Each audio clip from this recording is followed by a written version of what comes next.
One of the most common questions I've been asked is how to animate jumping in Unity. So today I'll be showing you exactly how to set it up. I've already covered the basic movement animation setup in the How to Animate 3D Character Movement video, which is linked on screen and in the description.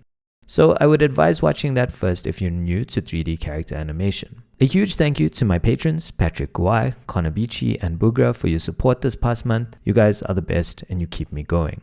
If you'd like to get the source code for this project, it's available on my Patreon page. I'll be using the Kinematic character controller to show you how this is done, but you can use your own character controller if you'd prefer.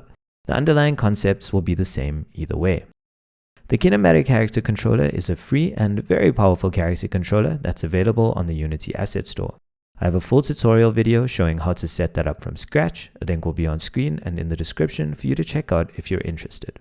I'll also be using this free locomotion animation pack by Kevin Iglesias, which has some great movement animations in it, so check out Kevin's page and show him some love for giving out great free assets.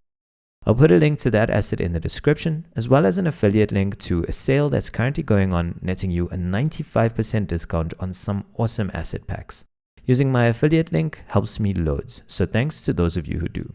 I'm just going to set up the Kinematic character controller quick, so if you're using a custom controller, you can skip this part using the timestamps below. Let's delete the default scene camera and drag in our example character and example camera from the Kinematic character controller. I'll also just reset the character's transform to 0.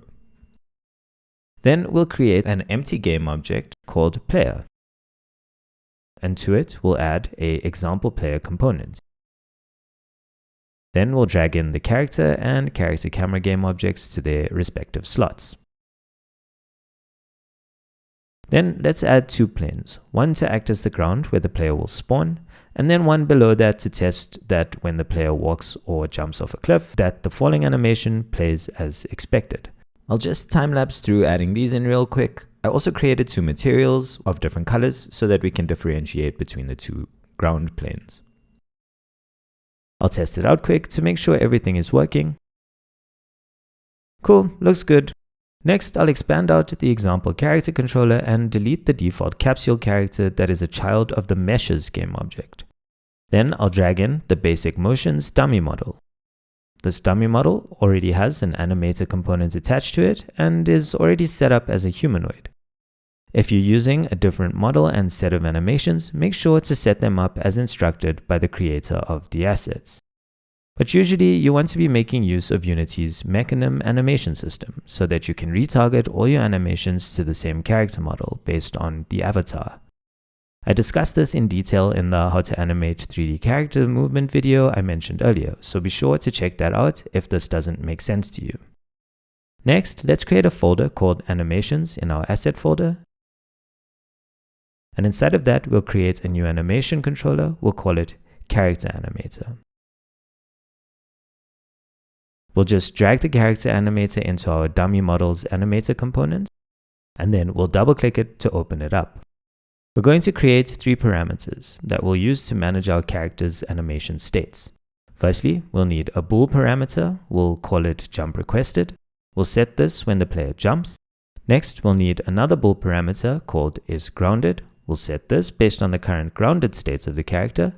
And finally, we'll need a float parameter called forward speed, which we'll use to track the current speed of the character. First, let's quickly handle the player's normal movement animations. Let's right-click and select Create State from New Blend Tree. We'll click it and rename it to Movement in the inspector. Then let's double-click it to open it up. In the inspector, make sure the blend type is set to 1D. We'll set the parameter to forward speed, and we'll add 3 motion fields. I'm going to drag in the walk backwards animation, the idle animation, and walk forward animation into each of the motion animation fields.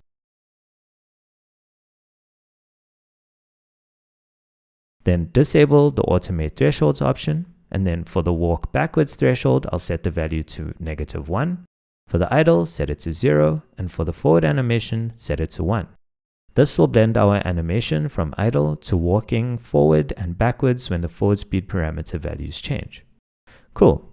Now back in the base layer, let's right click and create a new substate machine. We'll click it and change its name to jump in the inspector. In here, let's create 3 states. This is because jump animations generally have 3 states. One for when the player starts the jump, one for when they're falling, and one for when they land. This is a nice way to do it, because if the player drops off a cliff, you won't need the jump start animation, you can skip straight to the falling animation. So we'll call our new states start, falling, and land. And to each of them, we'll drag in the jump start, fall, and land animations respectively. Let's right-click any state and select Make Transition. Then we'll click the Start state to create a transition between those two. Then let's click the transition arrow and add 2 conditions. We want the jump animation to play when the jump requested parameter is true and when the isGrounded parameter is true. Next, let's create a transition from the start to the falling state. We want this transition to happen when isGrounded is false, so we'll add a condition for that. Next, let's create a transition from the falling state to the land state, and we want this transition to only happen once the player is grounded, so we'll add a condition for that. Next, we need to exit the jump substate, so we'll right-click the land state and select Make Transition and click Exit. We don't need to add any conditions here as we just want to transition out of this animation when it's done playing. Finally, we need to handle the case where the player is falling without having jumped, like if they walk off a cliff. So let's right-click any state and select Make Transition, then click the falling state. Then let's select the transition and add the conditions. Jump requested should be false and isGrounded should be false for this animation transition to occur. We also want to make sure that Can Transition to Self is disabled on this transition. If not, the falling animation will be stuck in a constant state of starting the fall animation. And with that, our animation setup is done. Now we need to write some code to set the values of the parameters. Because I'm using the Kinematic character controller, I'm going to make a few adjustments to the example character controller script, which will need to calculate a forward speed for us, and we'll need to expose the current forward speed, the jump requested value, and the isGrounded value, so that we can get them from our character animator proxy script that we'll be writing in a moment. So if you're using a custom character controller, you'll need to be able to get similar values to pass to the animator. In the example character controller, I'm going to create a private float variable called normalized forward speed. To calculate this speed, I'll modify the update velocity method. I'm going to use the transform.inverse transform direction with the current velocity value as the parameter to get the velocity in local space. The forward speed will be the z parameter of the resulting vector. Then I'll set the value of the normalized forward speed to the clamped value between 1 and -1 of the forward speed divided by the max stable movement speed. Nice. So now we have a value between -1 and 1 giving us our character's current speed. With that done, we can create public get properties for our jump requested value, which will just return the jump requested variable value. We can create a property for the isGrounded value that will just return the motor is stable on ground value. And we can create a property for our normalized forward speed value, which will return the normalized forward speed that we just created. The reason, if you're curious, that we create these as public properties that can only be read and not set is because we don't want components like our animator messing with our character's movement state. That is the job of the character controller and the character controller alone. Cool, with that done, let's right-click in our assets folder and create a new folder called scripts. Inside it, let's create a new mono-behavior script called Character Animator Proxy. This script is going to act as the middleman between our character controller and our animator component. Once Unity is done creating it, double-click it to open it up. Above the class definition, let's write require component type of animator. This will ensure that any game object that we add this component to will have to have an animator component attached to it. Then let's create a public example character controller variable that we'll use to get a reference to our character controller. Then we'll create a private animator variable called animator. In the start method, let's assign the value of the animator variable to getComponentAnimator, which we know for a fact will exist thanks to our require component attribute. Then in our update method, let's set each of our animator parameters to their respective values. So we'll write animator.setFloat forward speed, and this will be set to the value of characterController.normalized forward speed.